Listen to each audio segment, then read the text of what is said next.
उत्तर प्रदेश के जालौर जिले के डकोरा गांव में एक परिवार रहता था। इस परिवार में ऋषि तिवारी और उनकी पत्नी पुष्पा तिवारी और उनके 2 बच्चे थे। परिवार बहुत ही खुशीपूर्वक रहता था। एक दिन ऋषि तिवारी को ऐसा लगता है कि उनके बच्चों के लिए होम ट्यूशन जरूरी है, तो उन्होंने गांव के ही एक शख्स अभिषेक श्रीवास्तव को होम ट्यूशन के लिए घर पे बुला लेते हैं। होम ट्यूशन पढ़ाने के लिए अभिषेक श्रीवास्तव घर पर आते जाते रहते हैं, बच्चों को पढ़ाते हैं। इसी बीच में जो अभिषेक श्रीवास्तव हैं, उनकी जो नज़दीकियां हैं पुष्पा तिवारी से बढ़ जाती हैं। देखते ही देखते दोनों में प्यार हो जाता है और प्यार यह इस कदर हो जाता है कि एक दूसरे के बिना रह नहीं सकते हैं। लेकिन ये बातें किसी को पता नहीं थी। इसी बीच अभिषेक दिल्ली चला जाता है, लेकिन फोन पर उनकी बातें लगातार होती रहती हैं। 27 मई 2025 को अभिषेक श्रीवास्तव जो है पुष्पा तिवारी को दिल्ली बुलाता है। वह दिल्ली चली जाती है। दोनों 2 दिन तक लगभग एक दूसरे के साथ रहते हैं। लेकिन इसी बीच में अभिषेक श्रीवास्तव और पुष्पा तिवारी के बीच झगड़े होने लगते हैं। अभिषेक श्रीवास्तव कहता है कि तुम अब घर चली जाओ, जिससे पुष्पा तिवारी ने साफ मना कर दिया। पुष्पा अब घर वापस नहीं जाना चाहती है, जिसके चलते दोनों के बीच में विवाद होने लगता है। लेकिन बाद में दोनों में समझौता हो जाता है। अभिषेक जो है अब साथ रहने के लिए राजी हो जाता है और दोनों साथ रहने लगते हैं।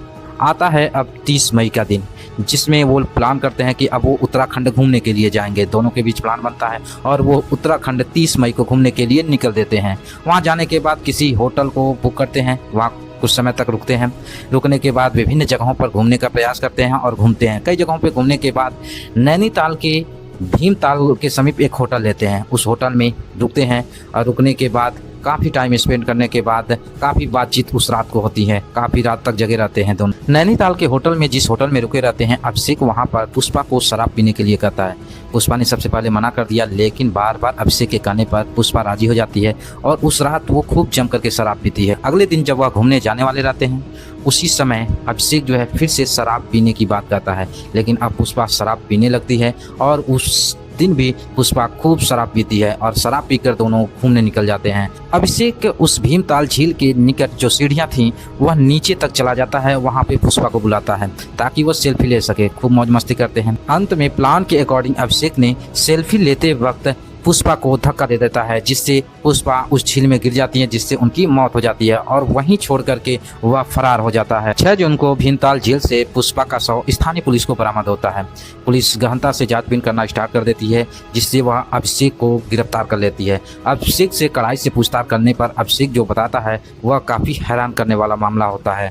अभिषेक बताता है कि वह जब ट्यूशन पढ़ाने के लिए जाता था तो उसकी नज़दीकियाँ पुष्पा तिवारी से बढ़ने लगी थी, लेकिन दोनों के बीच इतनी गहराइयाँ हो गई थी कि वह उन्हें छोड़ने के लिए राजी नहीं हुआ, जिससे वह छोड़ करके दिल्ली चला गया। लेकिन फिर भी उसका मन न लगा, इसलिए उसने पुष्पा तिवारी को दिल्ली बुला लिया। दिल्ली 2 दिन व्यतीत करने के बाद जब उसने पुष्पा तिवारी को घर वापस जाने के लिए कहा तो पुष्पा तिवारी ने साफ मना कर दिया। उन्होंने कहा कि मैं अब आप ही के साथ रहना चाहती हूँ। वह राजी हो गया, लेकिन बात वहाँ बिगड़ गई जब पुष्पा ने कहा कि मैं अपने दोनों बच्चों के साथ रहना चाहती हूँ। इस पर अभिषेक काफ़ी बौखलाया। दोनों के बीच मारपीट झगड़े हुए, लेकिन उसने मन ही मन प्लान बनाया कि अब इनको रास्ते से हटाना पड़ेगा, जिससे वह उत्तराखंड जाने का निश्चय लिया। उसने उत्तराखंड का प्लान बनाया। उसने पुष्पा से कहा कि हम लोग उत्तराखंड नैनीताल घूमने चलेंगे। प्लान के अकॉर्डिंग वह 30 मई को घूमने चले गए थे। वहां जाकर के उसने प्लान के अकॉर्डिंग नैनीताल के भीमताल झील के निकट सीढ़ियों पर सेल्फी लेते वक्त उसे धक्का दे करके मार दिया। यह सारी घटनाओं को देखते हुए